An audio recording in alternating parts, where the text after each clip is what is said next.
नमस्कार, मी डॉक्टर मंजुश्री पवार। आज शाहू जयंतीच्या सर्वांना माझ्याकडून शुभेच्छा।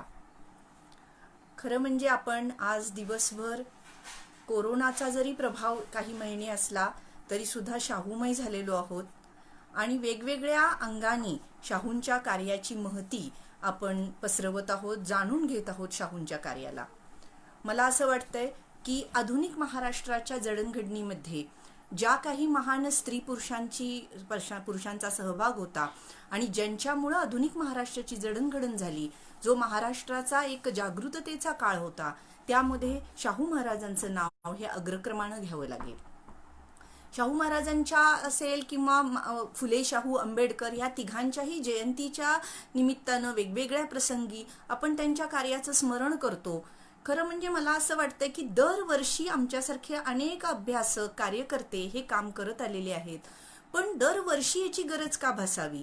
तर बऱ्याचदा आपल्याला आपल्या इतिहासातल्या रंजक गोष्टी, रंजक असतील की ज्या लढण्याची स्मृती विसरून जावी अशा गोष्टी इतिहासाच्या आपल्या समोर ठेवल्या जातात।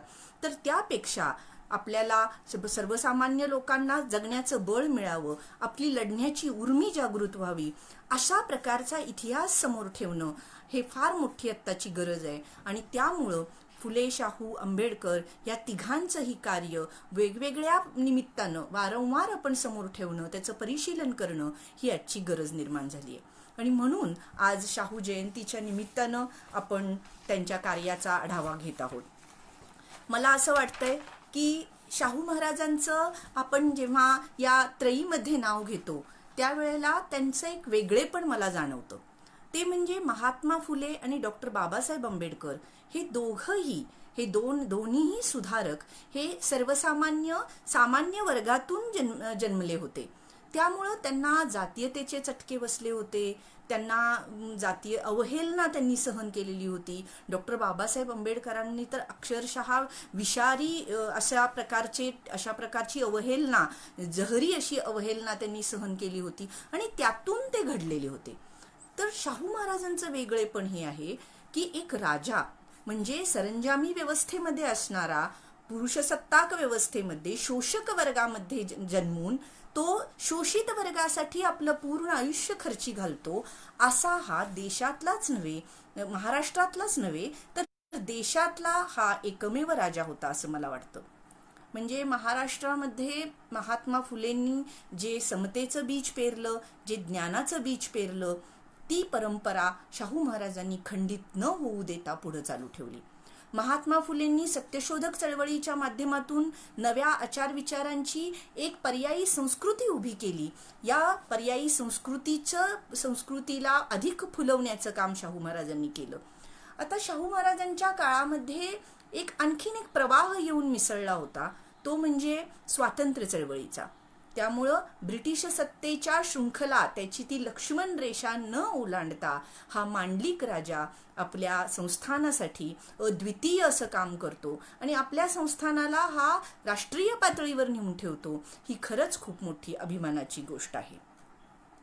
खरं म्हणजे महात्मा फुल्यांच्या नंतर शाहू महाराजांच्या पर्यंत असे काही सुधारक झाले, बहुजन समाज किंवा अभिजन वर्गातले, की जे सुशिक्षित आहेत, जे संवेदनशील आहेत, समतावादी विचारसरणीचे आहेत, असे झाले। परंतु त्यांच्या कार्यामध्ये एक असा वरचा स्तरच स्पर्श करणारा होता।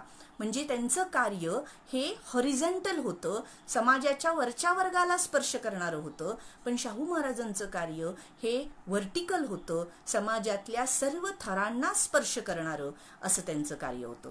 आणि त्यामुळं आपलं छत्रपतीपद, आपला अधिकार, आपलं वेगळेपण हे समाजातल्या प्रत्येक दुबळ्या घटकासाठी, शोषित घटकासाठी खर्ची घालणारा असा हा राजा होता।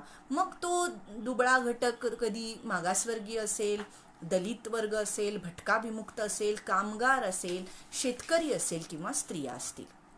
आता या आजच्या चर्चेमध्ये मला स्त्रियांच्या बद्दलचं शाहू महाराजांचं जे कार्य आहे, स्त्री उद्धाराचं जे कार्य आहे, ते कार्य मला इथं आपणासमोर मांडायला आवडेल। खरं म्हणजे शाहू महाराजांचं जे कार्य आहे ते मानवमुक्तीचं कार्य, त्यांचं जीवित कार्य हे मानवमुक्तीचं कार्य आहे. मग ही मुक्ती कशापासून होती?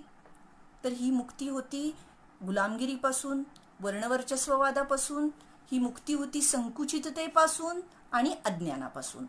आणि या मुक्तीमधून त्यांची एक व्यापक अशी एकसंधतेची, सामाजिक एकसंधतेची भावना त्याच्यामध्ये होती आणि त्यातूनच त्यांनी स्त्री मुक्तीचा ध्वज आपल्या हाती घेतलेला दिसतो.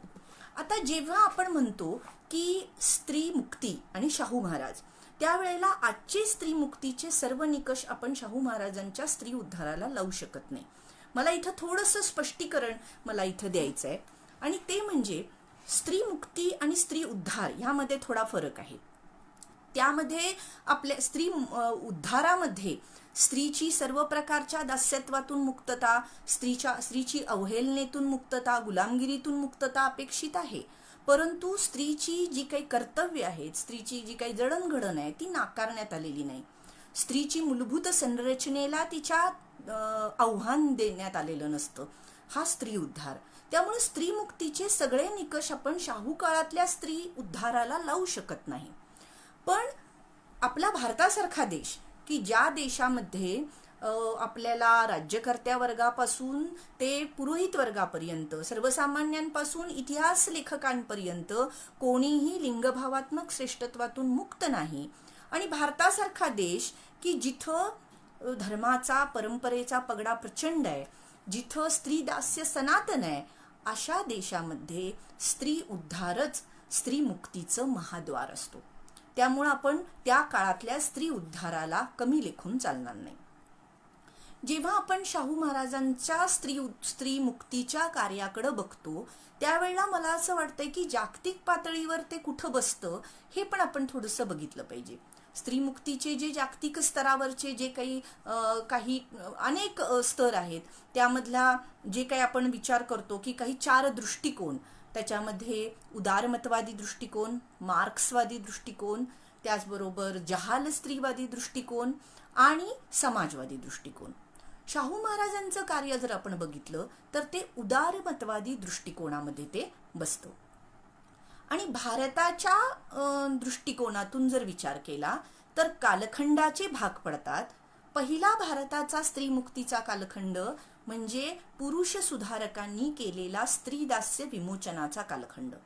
दुसरा कालखंड तो स्त्री जागृतीचा कालखंड, आणि तिसरा कालखंड हा स्त्री स्वातंत्र्याचा कालखंड. त्यामुळे शाहू महाराजांचं स्त्रीमुक्तीचं कार्य हे पहिल्या पुरुष सुधारकांनी केलेल्या स्त्रीदास्य विमोचनाच्या कालखंडामध्ये बसतं. असा भारतामध्ये असा स्त्री उद्धार हा, मगाशीच मी तुम्हाला म्हटलं की असा स्त्री उद्धार हा अभिजन वर्गातल्या अनेक संवेदनशील अशा कार्यकर्त्यांनी करायला सुरुवात केलेली होती. पण शाहू राजा म्हणजे ज्याला स्वतः राज्यकर्ता, जसं राज्यकर्ता म्हटलं की आपल्या डोळ्यासमोर शोषक वर्ग येतो, त्यामुळे शोषक वर्गातला, परंतु त्यांच्या सिंहासनाला लाभलेलं होतं छत्रपती शिवाजी महाराजांचं अधिष्ठान, की ज्या राजानं महाराष्ट्राला आणि इतरदेशीयांना राजकीय गुलामगिरीतून मुक्त केलं होतं त्या राजाचं अधिष्ठान यांना लाभलेलं होतं. त्यामुळं प्रजाहित दक्षता आणि अन्यायाविरुद्धची बंडखोरी ही त्यांच्या रक्तातच होती, आणि त्यामुळं समाजातल्या सर्व घटकांच्या उन्नतीचं कार्य त्यांनी हातामध्ये घेतलं, सर्व घटकांच्या उद्धाराचं कार्य हातामध्ये घेतलं, आणि त्यामध्ये होता स्त्रीवर्ग. आता शाहू महाराज खरं म्हणजे ज्या बहुजन समाजाला वर्णवर्चस्ववादापासून मुक्त करू इच्छित होते त्या बहुजन समाजाचा अर्धा भाग हा स्त्रीवर्ग होता. त्यामुळं त्यांचं हे अर्ध्या मानव वंशाच्या मुक्तीचं कार्य होतं असं मी म्हणेन. आता आपल्याला एक उतरंड समजून घ्यावी लागेल भारतामधली. त्यासाठी इंग्रज सरकार जे आपल्यावर गुलामगिरी लादत होतं, तर अभिजन वर्ग जो भारतामधला होता तो इंग्रजांच्याकडून जी गुलामगिरी होती त्या शृंखला तोडण्यासाठी आतुर होता, परंतु आपल्याच देशातल्या बहुजन समाजाला मात्र तो गुलामगिरीतून मुक्त करत नव्हता. आणि आपल्या देशातला बहुजन वर्ग जो होता तो उच्चवर्णीयांच्या वर्चस्वापासून मुक्ती मिळवू पाहत होता, परंतु आपल्याच घरातल्या स्त्रियांना मात्र मुक्त करू इच्छित नव्हता. तर अशी ही उतरंड होती. आणि ही उतरंड, ही शृंखला जर खंडित करायची असेल तर आपल्याला स्त्री शिक्षण हा एकमेव मार्ग आहे, हे महात्मा फुल्यांच्या प्रमाणे राजर्षी शाहूंना सुद्धा कळलेलं होतं. आणि मग या राजाच्या सुधारित कारभाराचा महत्वाचा भाग बनला तो म्हणजे स्त्री शिक्षण. आता आपण या स्त्री शिक्षणाकडे वळत असताना मला काही गोष्टी अशा सांगाव्याशा वाटतात की शाहू महाराजांचं दरवेळी आम्ही म्हणतो वेगळेपण, राष्ट्रीय स्तरावरचं वेगळेपण, तर खरंच हा राजानं जेव्हा 1919ला जेव्हा प्राथमिक शिक्षण सक्तीचा मोफतचा कायदा जो केला, त्या कायदा केल्यानंतर सर्वांना शिक्षण कंपल्सरी केलं आणि 1,00,000 रुपये आपल्या स्वतःच्या दरबाराच्या खजिन्यातून, स्वतःच्या खजिन्यातून 1,00,000 रुपये शिक्षणासाठी त्यांनी खर्च केला. आता तुम्ही आजच्या काळाप्रमाणे 1,00,000 रुपये धरू नका, तर त्या काळामध्ये इंग्रज सरकार मुंबई इलाक्यासाठी, जो मुंबई इलाका महाराष्ट्र, गुजरात, सिंध आणि कर्नाटक हे एवढा भाग मिळून मुंबई इलाका होता, तर या मुंबई इलाक्यासाठी इंग्रज सरकार 1,00,000 रुपये सुद्धा खर्च करत नव्हतं. आणि त्या वेळेला शाहू महाराज कोल्हापूरसारख्या छोट्याशा संस्थांसाठी 1,00,000 रुपये खर्च करत होते. आता इथं आणखीन एक गोष्ट सांगणं आवश्यक आहे, ते म्हणजे 1919ला ज्या वेळेला शाहू महाराजांनी शिक्षण हे सर्वांना कंपल्सरी केलं, तेव्हा 27 शाळा होत्या आणि 1296 विद्यार्थी फक्त शिकत होते. त्याच वेळी 1921ला जेव्हा पुन्हा गिणती करण्यात आली त्यावेळेला 420 शाळा झाल्या आणि 22,007 मुलं म्हणजे मुलं आणि मुली शिक्षण घेत होते. म्हणजे इतका फरक हा शिक्षणाच्या प्रगतीमध्ये पडला. 1,00,000 रुपये शाहू महाराज खर्च करत होते, तो मोठा कौतुकाचा विषय होता.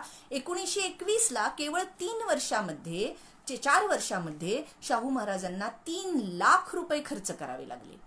आणि हे करत असताना शाहू महाराजांनी संस्थानामधल्या सरंजामदार, जहागीरदार, जमीनदार लोकांच्या वर शिक्षणपट्टी बसवली.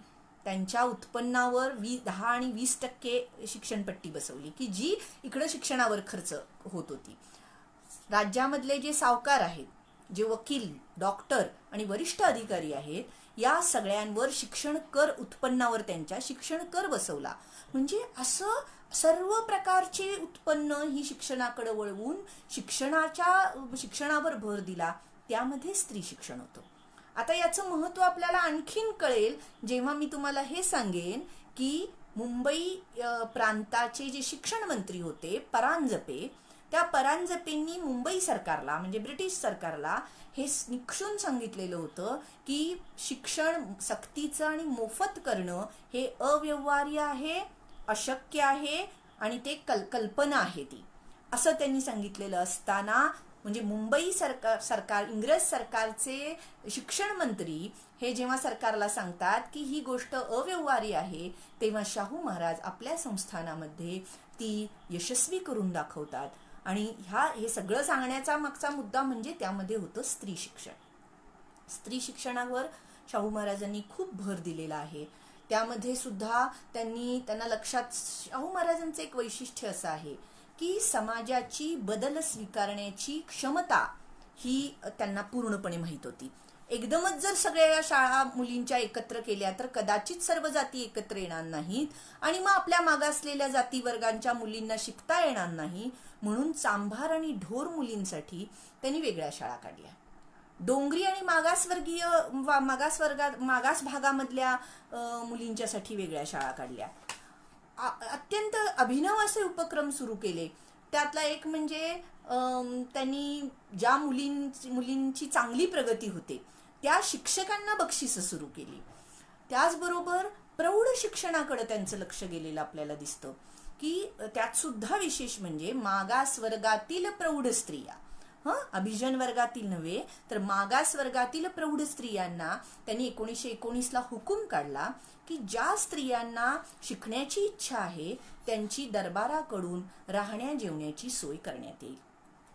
म्हणजे अशा प्रकारे हा राजा स्त्रियांच्याही सर्व स्तरामधल्या म्हणजे स्त्रियांना कसं शिक्षित करता येईल याच्याकडं त्यांचा कल होता. अक्कासाहेब महाराज त्यांची कन्या त्यांच्या विवाहाप्रित्यर्थ त्यांनी 5 मुलींना उच्च शिक्षणासाठी शिष्यवृत्ती दिली. केवळ कोल्हापुरातच नव्हे तर गुजरातमध्ये त्यांनी मुलींना शिष्यवृत्त्या दिलेल्या आहेत. त्याचबरोबर जेव्हा कोल्हापूर संस्थानामध्ये पूर्वी सगळीकडे अधिकारी इंग्रज अधिकाऱ्यांचा जास्त भरणा होता, त्याच्यामध्ये शिक्षण अधिकारी म्हणून मिस लिटिल होत्या. त्या इंग्लंडला गेल्या आणि त्या इंग्लंडला गेल्यावर त्याच्या जागी रखमाबाई केळवकर या अत्यंत बुद्धिमान अशा स्त्रीला शाहू महाराजांनी शिक्षणाधिकारी म्हणून नेमलं आणि त्यांनी इथं स्वतंत्र विभाग सुरू केला. अल्बर्ट मेमोरियल हॉस्पिटल मध्ये रखमाबाई केळवकरांच्या कन्येला कृष्णाबाई केळवकरांना वैद्यकीय अधिकारी म्हणून नेमलं. त्याच्या अगोदर कृष्णाबाई केळवकरांना ग्रँट मेडिकल कॉलेजमध्ये मुंबईला पाठवून त्यांना डॉक्टर केलं आणि मग ती कन्या इकडं आली आणि त्यांच्या वैद्यकीय अधिकारी म्हणून त्या इथं काम करू लागल्या. एवढंच नव्हे तर कृष्णाबाई केळवकरांच्या देखरेखीखाली कोल्हापूरमध्ये पहिला नर्सिंगचा कोर्स ट्रेनिंग कोर्स सुरू झाला. तर अशा प्रकारे मुलींचं उच्च शिक्षण, मुलींचं प्राथमिक शिक्षण, मुलींचं उच्च शिक्षण याच्याकडे शाहू महाराजांचा कटाक्ष होता. केवळ पुस्तकी शिक्षण नव्हे तर स्त्रीचा सहभाग हा सर्व क्षेत्रामध्ये असला पाहिजे म्हणून मी तुम्हाला एक उदाहरण सांगेन की जे शाहू महाराजांचा दृष्टिकोन किती व्यापक होता हे आपल्याला लक्षात येईल. 1895ला पुण्यामध्ये राष्ट्रीय काँग्रेसचं अधिवेशन भरलं आणि त्या अधिवेशनाला शाहू महाराजांनी आपल्या दरबारतर्फे 2 प्रतिनिधी पाठवायचं ठरवलं आणि ते 2 प्रतिनिधी पुरुष प्रतिनिधी नव्हते, कारण पुरुष कार्यकर्त्यांची काही कमी नव्हती शाहू महाराजांच्याकडं, पण ते पुरुष प्रतिनिधी नव्हते तर 2 हुशार अशा तरुणी होत्या. त्या म्हणजे कृष्णाबाई केळवकर आणि त्यांची बहीण द्वारकाबाई केळवकर. म्हणजे 2 मुलींना राष्ट्रीय काँग्रेसच्या अधिवेशनाला प्रतिनिधी म्हणून पाठवणारा असा हा राजा होता. म्हणजे समतेची दृष्टी आपल्या कृतीतून करणारा असा हा राजा होता असं आपल्याला दिसून येतं. आता स्त्री शिक्षण म्हटलं तर राणी इंदुमतींच्या उल्लेखाशिवाय हा शाहूंच्या या कार्याचा परीघ पूर्ण होऊ शकत नाही. त्यामुळं आपल्याला इंदुमतींचा उल्लेख करावाच लागेल. 11व्या वर्षी त्यांची ही सून विधवा झाली. 11व्या वर्षी विधवा झाल्यानंतर प्रचंड अवहेलना सहन करावी लागली. राजकुटुंबाचा रोष पत्करून शाहू महाराजांनी आपल्या या छोट्याशा सुनेला सोनतळीला शिक्षणासाठी ठेवलं आणि त्यांच्याबरोबर 4 वेगवेगळ्या जातीतल्या मुली, सर्वसामान्य घरातल्या मुली ठेवल्या. त्यामध्ये एक ख्रिश्चन मुलगी होती. म्हणजे ते सरदार जहागीरदार घराण्यातल्या मुली ठेवू शकत होते, परंतु त्यांनी सर्वसामान्य जातीतल्या मुली ठेवल्या, एक ख्रिश्चन मुलगी ठेवली आणि इंदुमतींचं शिक्षण तिथं चालू झालं. एवढंच नव्हे तर इंदुमतींनाही केवळ पुस्तकी ज्ञान नाही तर त्यांना सारथ्य असेल, प्रथमोपचार असतील, मोटर ड्रायव्हिंग असेल, त्याचबरोबर शिकार असेल, पाककृती, शिवणकला अशा असंख्य गोष्टी त्यांना शिकता याव्यात याची सोय त्यांनी केली. म्हणजे आपल्या या छोट्याशा सुनेला जीवनातल्या अनंत आव्हानांना सामोरं जाता यावं यासाठी शाहूंनी तयार केलं. आणि मला इथं त्यांचं अत्यंत एक पत्र मला इथं त्यांच्या शब्दातलं आपल्याला वाचून दाखवावं असं वाटतंय. काय तो राजा होता आणि या छोट्याशा मुलीला, म्हणजे 11व्या वर्षी विधवा झाल्या म्हणजे 12-13व्या वर्षीचं हे पत्र आहे त्यांचं. तर शाहू महाराज आपल्या सुनेला पत्र लिहितायत की घोड्यावर म्हणजे एक छोट्या मुलीला लिहितायत, आपल्या घोड्यावर बसताना अगर गाडीत बसताना दंगा करून कोणास पाडू नकोस. जेवते वेळी सर्व मुलींना बरोबर घेऊन जेवत जा. सर्व मुलींनी चहा घेतल्यावर तू चहा घेत जा. जेवते वेळी सर्व मुलींचा समाचार घेत जा. सर्व मुलींनी व नोकर लोकांनी तुझ्यावर प्रेम करावे अशा रीतीने त्यांना वागवीत जा. तर हे शब्द जे आहेत शाहू महाराजांचे, हाच समतेचा संस्कार आहे. नोकरांची चौकशी केल्याशिवाय जेवत जाऊ नको. तुझ्या बरोबरच्या 4 मुली जेवल्यात की नाही बघितल्याशिवाय तू जेवत जाऊ नको. हा संस्कार समतेचा संस्कार आहे. तो त्या इंदुमतींना ते देत होते आणि खरं म्हणजे त्यांना इंदुमतींना डॉक्टर करायचं होतं, संस्थानामध्ये त्यांनी सेवा करावी जनतेची, असे त्यांची इच्छा होती. आणि म्हणून या राजानं इंदुमतींसाठी दिल्लीच्या जनाना मेडिकल कॉलेजमध्ये ॲडमिशन घेऊन ठेवलेली होती. पण शाहू महाराजांच्या निधनामुळं ते शक्य झालं नाही. पण शाहू महाराज हे एक योद्धा सुधारक होते असं मी म्हणेन. कारण महाराष्ट्राच्या इतिहासानं असे अनेक सुधारक बघितलेत की ज्यांनी आयुष्यभर पुरोगामी विचारांचा पाठपुरावा केला, समाज प्रबोधनाचं काम केलं, पण स्वतःच्या आयुष्यामध्ये जेव्हा त्याचा अवलंब करायची वेळ आली तेव्हा मात्र कच खाऊन प्रतिगामी भूमिका घेतलेली आहे. असे सुधारक तुम्ही आम्ही बघितलेले आहेत, इतिहासानं बघितलेले आहेत. पण शाहू महाराज तसे नव्हते. प्रत्येक सुधारणा राजवाड्यापासून सुरुवात केलेली आहे. जर आपण म्हटलं विधवा पुनर्विवाहाचा त्यांनी कायदा केला, तर आपल्या सुनेला त्यांनी सुनेला पुनर्विवाहाचा प्रस्ताव सुनेसमोर त्यांनी ठेवलेला होता. त्यांनी आंतरजातीय आंतरधर्मीय विवाहाचा कायदा केला. त्याच अगोदर त्यांनी आपल्या जनक घराण्यातील आपल्या बहिणीचा विवाह त्यांनी करून दिले, आंतरजातीय विवाह त्यांनी करून दिलेला होता. शिक्षण, स्त्री शिक्षणाचा पुरस्कार केला, आपल्या विधवा सुनेला त्यांनी शिकवलेला आहे. म्हणजे हा एक योद्धा सुधारक होता. आणि यांना मला असं वाटतंय की शिक्षण हे किती महत्वाचं होतं हे त्यांना लक्षात आल्यामुळं त्यांनी इंदुमतींना सुद्धा त्याच्यामध्ये या शिक्षणाच्या याच्यात घातलेलं आहे. अशा प्रकारे शिक्षणाचं वंगण घातल्याशिवाय स्त्री जीवनाच्या परिवर्तनाची चक्र फिरणार नाहीत हे महात्मा फुल्यांच्या प्रमाणे शाहू महाराजांनाही माहीत होतं. आणि त्यामुळं शाहू महाराजांनी स्त्री शिक्षणाकडे एवढं लक्ष दिलेलं आहे असं मला वाटतं. आता आपण जर इतिहासाचं वर्तमानातलं हे जर बघायला आपण गेलो तर मला असं वाटतंय की आज काय अवस्था आहे.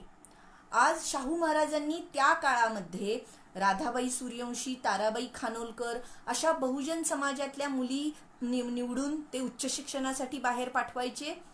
आज मी ग्रामीण भागामध्ये काम केलेलं आहे, शिक्षक म्हणून करत आहे, तर मी असं खात्रीनं सांगू शकत नाही की दरवर्षी निदान 5 मुली तरी कोल्हापूरच्या जवळपासच्या खेड्यातून शहरात उच्च शिक्षणासाठी जात असतील असं मी म्हणू शकत नाही. म्हणजे असं म्हणणं धाडसाचं होईल, इतकी वाईट अवस्था ग्रामीण भागामध्ये मुलींच्या उच्च शिक्षणाची आहे. खूप वाईट अवस्था आहे. त्यामुळे आपण पुन्हा एकदा या आपल्या भारतातली जी अर्धी बुद्धिमत्ता आहे या अर्ध्या बुद्धिमत्तेकडं आपण कसं बघितलं पाहिजे ह्यासाठी शाहूराजाकडं पुन्हा एकदा वळलं पाहिजे असं मला वाटतं. आता शाहू महाराजांच्या आणखीन एका वेगळ्या अँगलकडं आपण बघूया.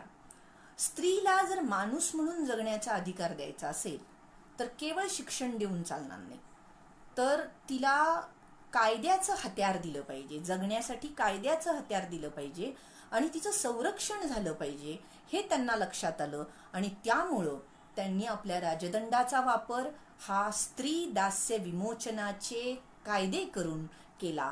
आणि ही खरंच एक मोठी सामाजिक क्रांती होती. शाहू महाराजांना एक माहीत होतं की स्त्री जीवनामध्ये जर क्रांती करायची असेल तर जहाल सामाजिक परिवर्तनाची गरज आहे. आणि हे जहाल सामाजिक परिवर्तन हे कधी घडून येईल की तेव्हाच जेव्हा समाजात त्या काळामध्ये किंवा आजही आपण म्हणू शकतो दुर्दैवानं समाजामध्ये प्रचलित असलेली कुटुंब व्यवस्था, विवाह संस्था, कुटुंब संस्था आणि अनिष्ट प्रथा या सगळ्या जेव्हा याच्यामध्ये आमूलाग्र बदल घडतील तेव्हाच यामध्ये स्त्री जीवनामध्ये आमूलाग्र बदल घडेल. आणि त्यामुळं शाहू महाराजांनी स्त्री उद्धाराचे 5 कायदे करून या सामाजिक क्रांतीच्या प्रांगणामध्ये आपलं पाऊल टाकलं. आपण पहिल्या त्यांच्या कायद्याकडे वळूया. पहिला कायदा होता विधवा पुनर्विवाहाचा कायदा, जो 1917ला शाहू महाराजांनी केला. आपल्याला सर्वसामान्यपणे माहिती असेल की विधवांची स्थिती काय होती. त्यात हिंदू धर्मशास्त्रानं त्यांना पुनर्विवाहाला बंदी केलेली होती. त्यात बालविधवांची अवस्था काय असेल याची आपल्याला अनेक म्हणजे महात्मा फुल्यांच्या साहित्यांमधून अनेक सर्व याच्यातून आपल्याला याची कल्पना आहे. तर शाहू महाराजांनी विधवा पुनर्विवाहाचा कायदा करून तो कायदेशीर त्याची नोंदणी करून विधवेला आयुष्यामध्ये प्रतिकाराचं साधन दिलं. आता गांभीर्य किती होतं विधवांचं जीवन हे कसं होतं आणि तो प्रश्न किती गंभीर होता ह्याची एक खाणेसुमारी मला तुम्हाला ऐकवायची आहे. ती मी तुम्हाला 1901 ची महाराष्ट्रातील केवळ ब्राह्मण वर्गातल्या विधवांची संख्या किती होती ती मी तुम्हाला सांगते. 1901 ला ब्राह्मण जातीमध्ये, फक्त ब्राह्मण जातीमध्ये 5 वर्षाखालील 15,500 विधवा होत्या. 15 वर्षाखालील 3,25,000 विधवा होत्या. 30 वर्षाखालील 25,50,000 विधवा होत्या. तर हा आकडा आहे 1901 चा. म्हणजे 1901 आणि 1917 मध्ये फार काही फरक पडला असेल असं मला वाटत नाही. इतकी भयानक हे वास्तव त्या काळामध्ये फक्त ब्राह्मण जातीतलं होतं. बाकीच्या ब्राह्मणेतरांचं अजून नाहीच आहे, म्हणजे त्याची यादी नाहीच आहे. त्यातल्या त्यात कुर्मी समाज जो आहे, क्षत्रिय कुर्मी समाज, यांनी विधवा पुनर्विवाहाला मान्यता दिलेली होती आणि त्यामुळं शाहू महाराजांनी त्यांचं कौतुक केलेलं आहे. तर अशा प्रकारे या शाहू महाराजांनी हा कायदा केला. कायदा करून केवळ थांबले नाहीत, तर आपल्या सुनेसमोर त्यांनी पुनर्विवाहाचा प्रस्ताव ठेवला. तर आता हे नवीन संशोधन आहे की इंदुमतींच्या समोर त्यांनी पुनर्विवाहाचा प्रस्ताव ठेवला. राणी इंदुमतींनी सातारच्या एका कार्यक्रमामध्ये आपले महाराष्ट्राचे ज्येष्ठ नेते एन.डी. पाटील साहेब यांना ती आठवण सांगितली की महाराजांनी त्यांना बोलवून सांगितलं की तू बुजून जाऊ नको, आपल्या प्रतिष्ठेला, राजघराण्याला बुजून जाऊ नको, तर तुझा पुन्हा विवाह करून द्यायला मी तयार आहे. त्यासाठी समाजातल्या सर्व घटकांवर सर्व प्रकारे लढायला मी तयार आहे, तू तयार हो. मग इंदुमतींनी सांगितलं की मला तेवढी समज नव्हती, मी त्यांचं काही ऐकलं नाही आणि मी शांतपणे तिथून आले, मी काही त्यांचं तो प्रस्ताव आम्ही स्वीकारला नाही. ही प्रत्यक्ष इंदुमतींची आठवण आहे आणि ती आता इतिहासामध्ये आपण नोंद करतो आहोत. तर अशा प्रकारे या विधवा पुनर्विवाहाचा कायदाच नव्हे तर आपल्या सुनेसमोर त्या काळामध्ये हा प्रस्ताव त्यांनी ठेवलेला आहे. आज विधवांची काय अवस्था आहे? आज तरुण विधवांचे विवाह होतात. प्रौढ विधवांच्या विवाहाला शासन मान्यता असली तरी समाज मान्यता किती आहे हे आपण बघितलं पाहिजे. दुसरी गोष्ट अशी की विधवांच्या धार्मिक कार्यामध्ये आज किती अवहेलना होते. धार्मिक कार्यामध्ये त्यांना समानतेनं वागवलं जातं का हे पण बघितलं पाहिजे. त्यानंतर विधवेची जी काही एखादी विधवा स्त्रीला दुबळी, असहाय्य, एकटी, असं अबला असं समजून तिचा गैरफायदा घेतला जातो. म्हणजे आज ही विधवा स्त्रीकडे बघण्याचा समाजाचा दृष्टिकोन हा दूषित आहे, हा सकारात्मक नाही आहे. तर त्यामुळं आपण शाहूंचे वारसदार म्हणून तो आपण बदलला पाहिजे असं मला वाटतं. समाजाच्या एकसंधतेला आणि राष्ट्राच्या एकात्मतेला पुष्टी देणारा 1919 ला आणखीन एक कायदा शाहू महाराजांनी केला.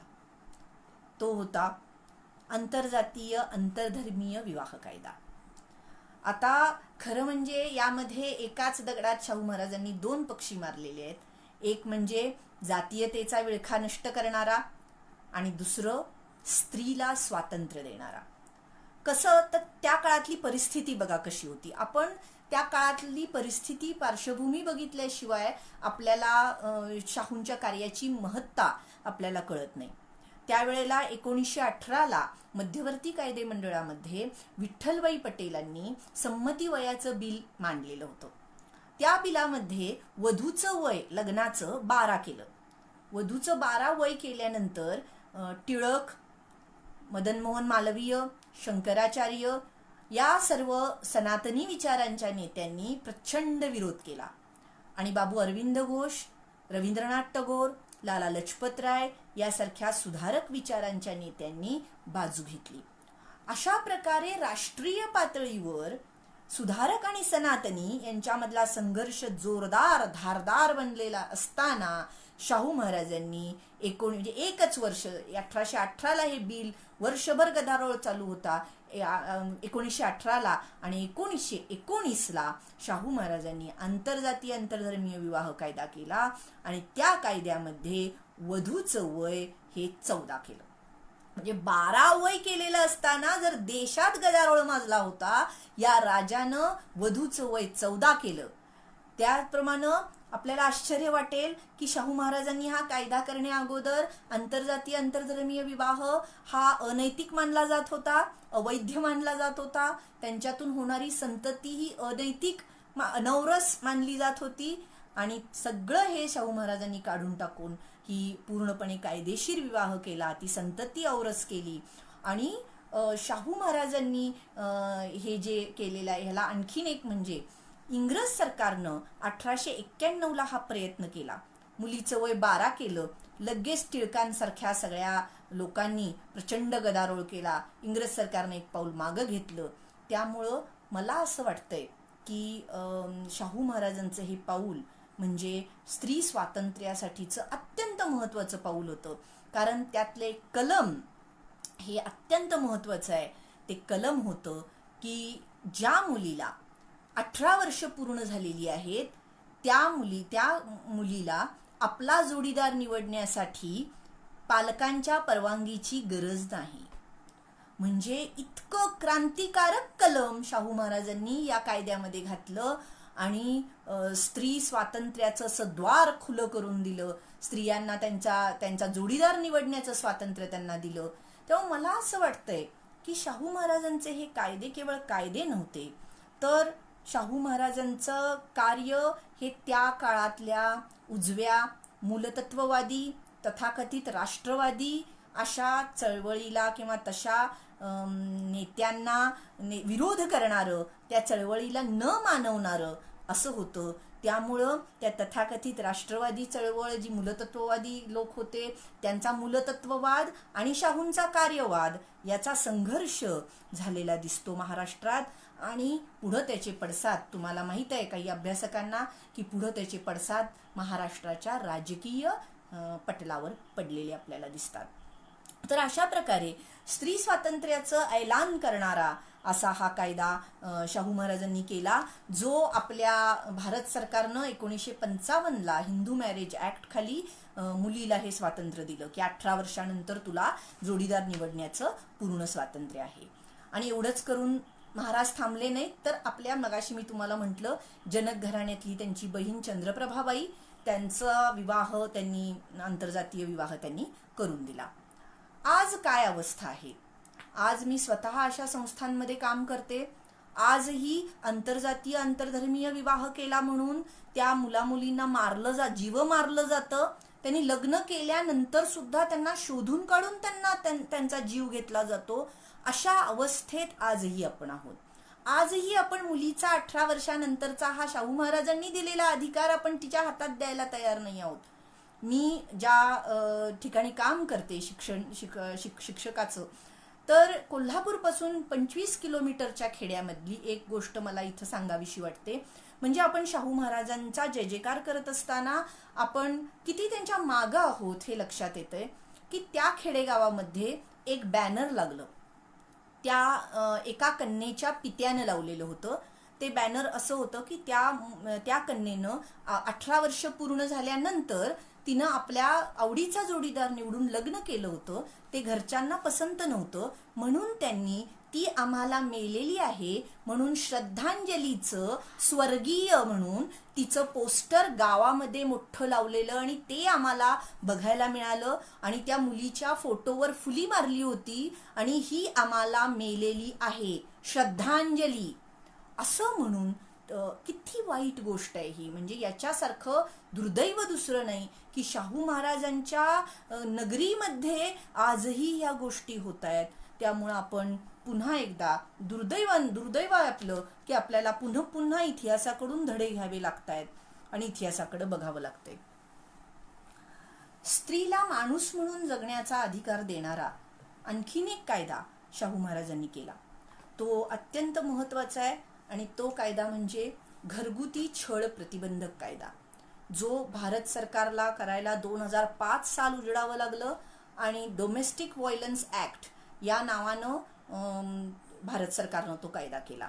आता या कायद्यामध्ये माझं असं म्हणणं आहे की या कायद्यामध्ये शाहूंचा माणूस म्हणून ते कसे होते हे याच्यामध्ये दिसतं, त्यांचा मानवतावाद याच्यामध्ये दिसतो. तर यामध्ये शाहूंनी या कायद्याचं स्पष्टीकरण करत असताना मला त्यांचेच शब्द, त्यांनी जे लिहिलेले आहेत ते शब्दच मला इथं मांडायला आवडेल. या कायद्यात शाहू महाराजांनी स्त्रीला क्रूरपणानं वागणूक म्हणजे काय तर त्याचे काही नियम दिलेले आहेत. म्हणजे स्त्रीला क्रूरपणानं वागवायचं म्हणजे मारहाण करणं, तिला चटके देणं वगैरे हे तर आहेच, पण तिचा मानसिक छळ हा त्यांनी त्याच्यात अधोरेखित केलेला आहे. शाहूंच्याच वाक्यांमध्ये मी तुम्हाला सांगते.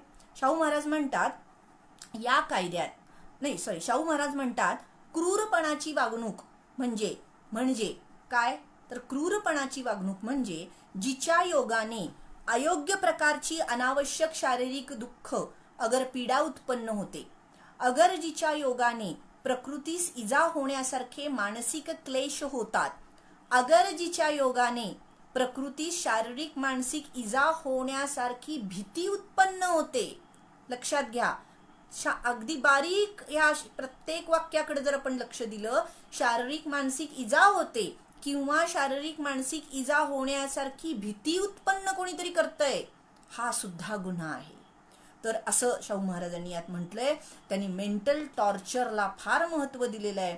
ते म्हणतात एखाद्या स्त्रीला जर रंगावरून, व्यंगावरून, चारित्र्यावरून बोललं तर ती शिक्षेस पात्र आहे. आणि मग वेगवेगळे त्यांनी उदाहरणं दिलेली आहेत. ती उदाहरणं बघितल्यावर आपल्याला स्त्रीचा छळ काय काय होऊ शकतो तेही आपल्याला कळतं. पत्नी घरात नसताना दुसरी बाई आणून आपल्या पत्नीला मानसिक इजा करणे, विधवा भाऊजाईला अन्न पाण्या वाचून, झोपे वाचून उभे ठेवणे, सावत्र आईला मुलानं वाईट वागवणे. म्हणजे इथं फक्त पुरुषांनी स्त्रियांशी वाईट वागलेलं धरलेलं नाही गृहीत, तर स्त्रियांनी स्त्रियांशी केलेली वाईट वागणूक पण गुन्ह्यास पात्र त्यांनी धरलेली आहे. पत्नीचा सहवास टाळणे, चार चौघात तिला घालून पाडून बोलणे, हे अत्यंत महत्वाचं कलम त्यांनी घातलेलं आहे की जे आज आपल्याला गुन्हाच वाटत नाही. तिला अर्धपोटी ठेवून जुलमाने वागवणे, तिला वेडं ठरवणे, अशा अनेक त्याच्यामध्ये गोष्टी त्यांनी घातलेल्या आहेत. पुढे शाहू महाराज काय म्हणतात ते बघा.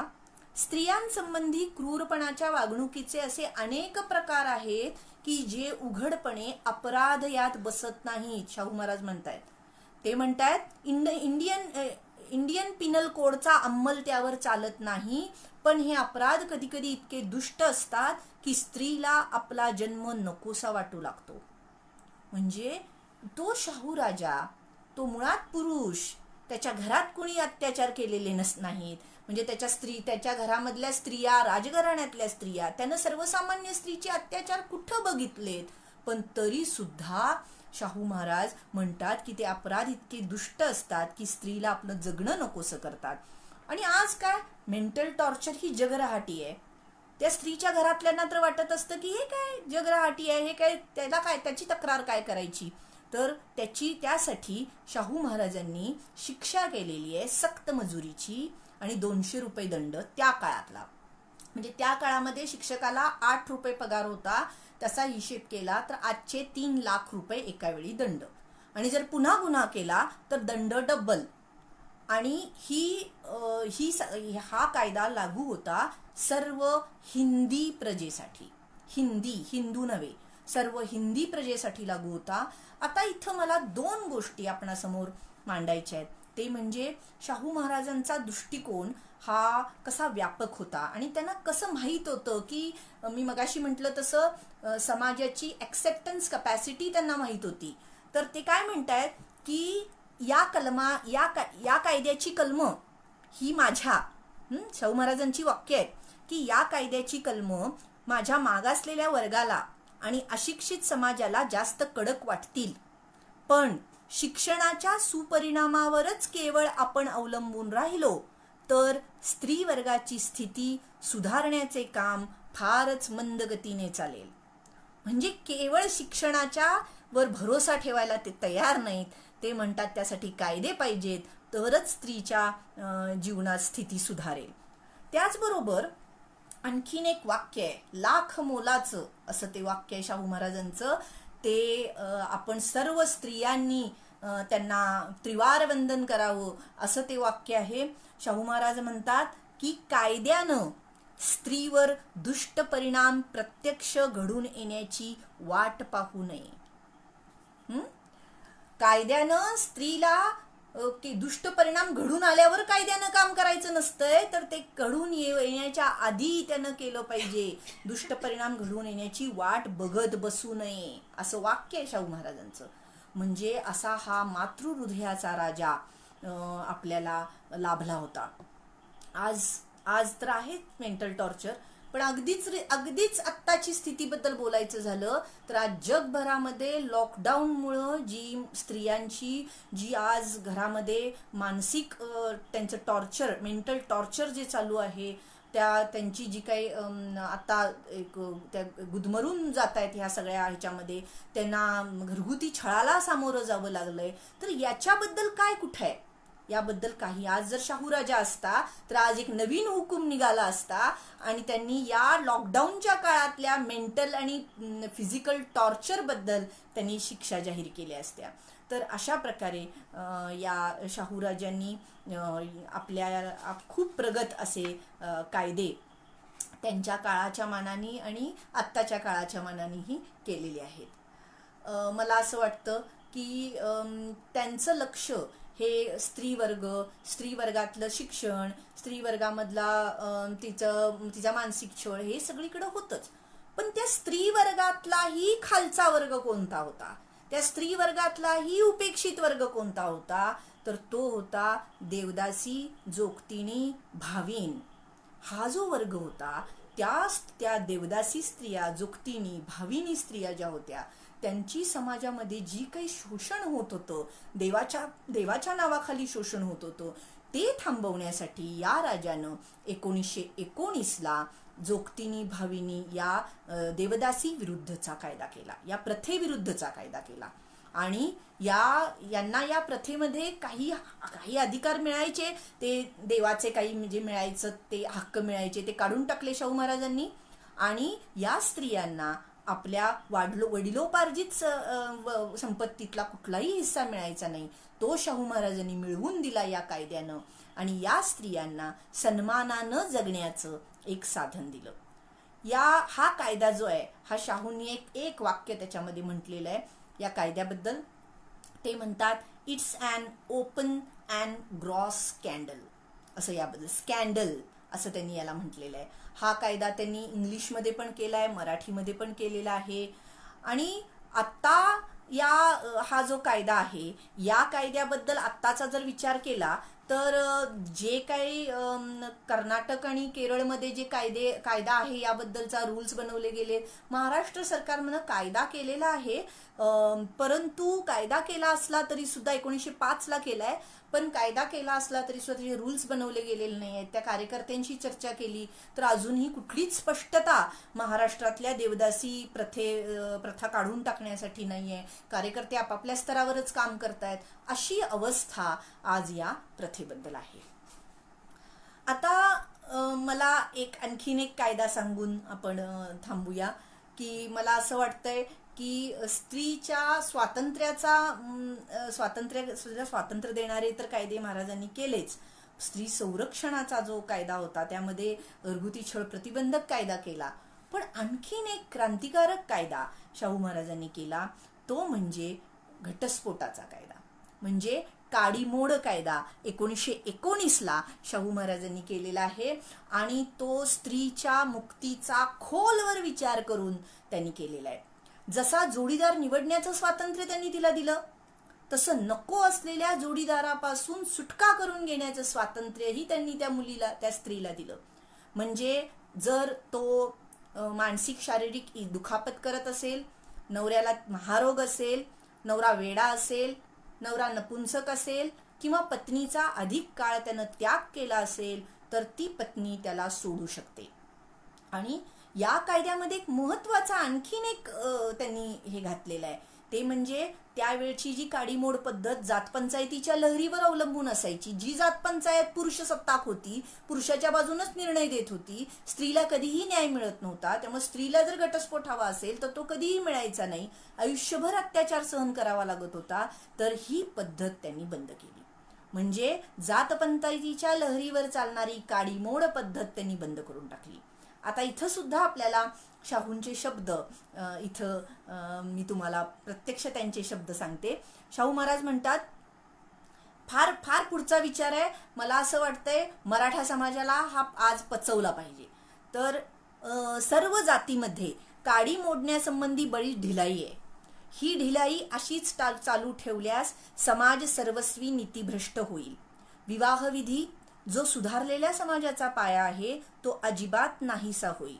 यापेक्षा नवरा बायकोंमधील भौतिक हितसंबंध कायद्याच्या मध्यस्थीने काडी मोडून घेण्याची मुभा द्यावी असे योजले आहे. आणि काडी मोडणे ही जातपंचायतीच्या लहरीवर चालणारी चाल बंद करण्याचे योजले आहे. म्हणजे शाहू महाराजांनी यामध्ये सांगितलंय की नवरा बायकोंमधील संबंध जर दूषित झाले असतील आणि तरी सुद्धा त्या स्त्रीला जर सक्तीनं त्याच्याबरोबर राहायला लावत असाल तर समाज नीतीभ्रष्ट होईल. आणि आज आपण कोणता विचार मांडतोय?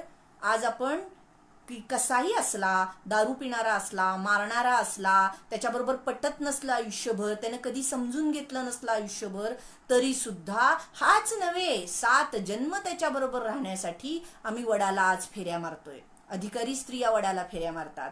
म्हणजे आज 21व्या शतकामध्ये आम्ही सुटका करून घेऊ इच्छित नाही चुकीच्या जोडीदाराकडून. आणि 20व्या शतकाच्या सुरुवातीला आमचा राजा सांगतोय की तुम्हाला जर चुकीचा जोडीदार असेल तर तुम्ही सुटका करून घेऊ शकता.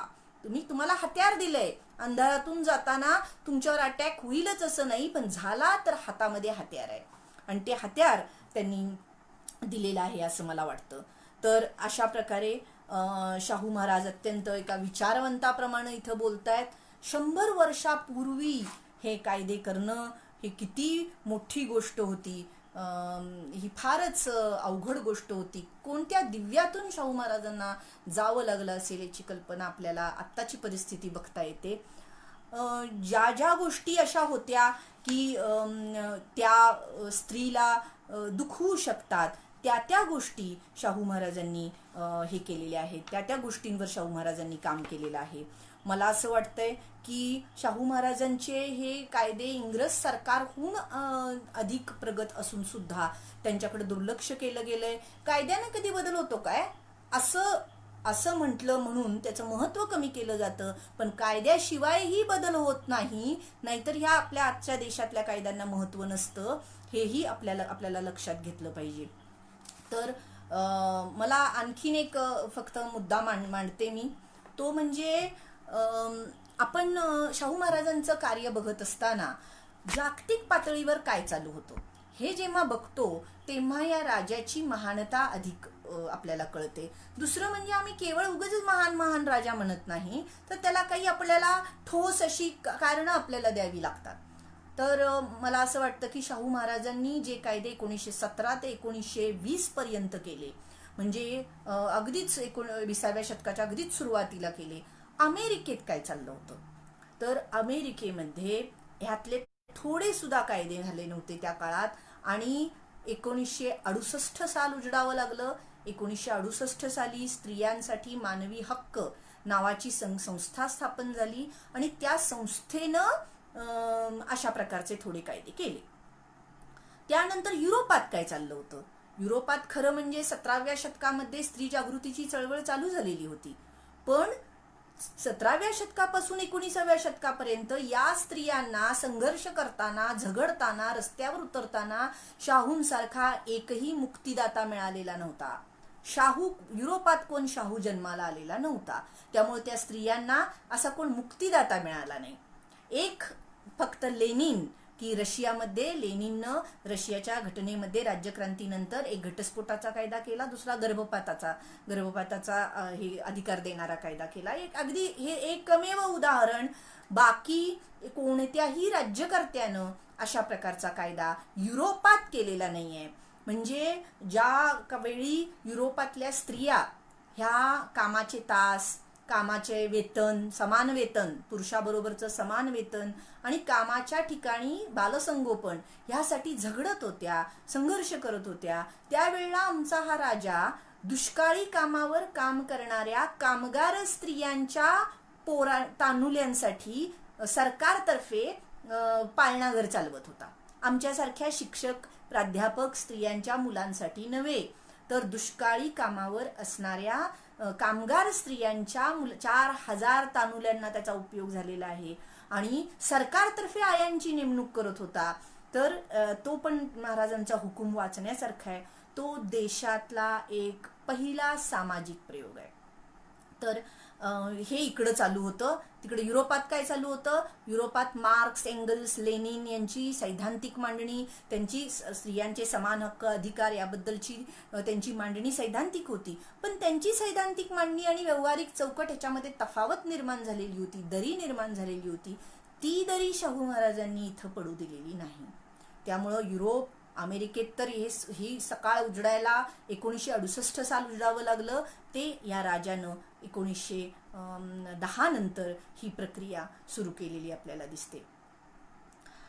आता एकच मला यामध्ये सांगायचं आहे की स्त्रीच्या स्वाभिमानाला जिथं जिथं ठेच पोचते त्या त्या गोष्टी शाहूंच्या दृष्टिक्षेपात आलेल्या आहेत आणि त्या त्या गोष्टीला प्रतिबंध करायचा प्रयत्न त्यांनी केलाय. म्हणजे कुठल्या गोष्टीला? तर आज आपल्याला ज्या जाणवत सुद्धा नाही की होळीच्या सणामध्ये आई बहिणीवरून शिव्या घालणं. आमचं कोल्हापूर तर त्यासाठी प्रसिद्ध आहे. प्रेमानं सुद्धा आमच्या इथं तशा शिव्या घातल्या जातात. तर अशा प्रकारच्या आई बहिणीवरून शिव्या घालणं हा स्त्रीचा अपमान आहे, तिच्या स्वाभिमानाला ठेच पोचते. म्हणून शाहू महाराजांनी हुकूम काढला. तो हुकुमात ते म्हणतात, शिमग्याच्या सणात स्त्रियांना उद्देशून निंदी आणि बिभत्स भाषा वापरण्यात येते. ही चाल लाजिरवाणी आहे. हल्लीच्या सामाजिक प्रगतीच्या काळात असा प्रकार चालू देणे इष्ट नाही. त्यामुळे यापुढे कोणीही तसली भाषा वापरण्याची नाही. तसेच रंगपंचमी दिवशी रस्त्यावर रंग खेळण्यास मनाई आहे. हे आज सुद्धा आपल्याला किती पचेल हे आपणच बघितलेलं बरं. त्याचबरोबर घोषा पद्धतीचा त्यांनी निषेध केलेला आहे.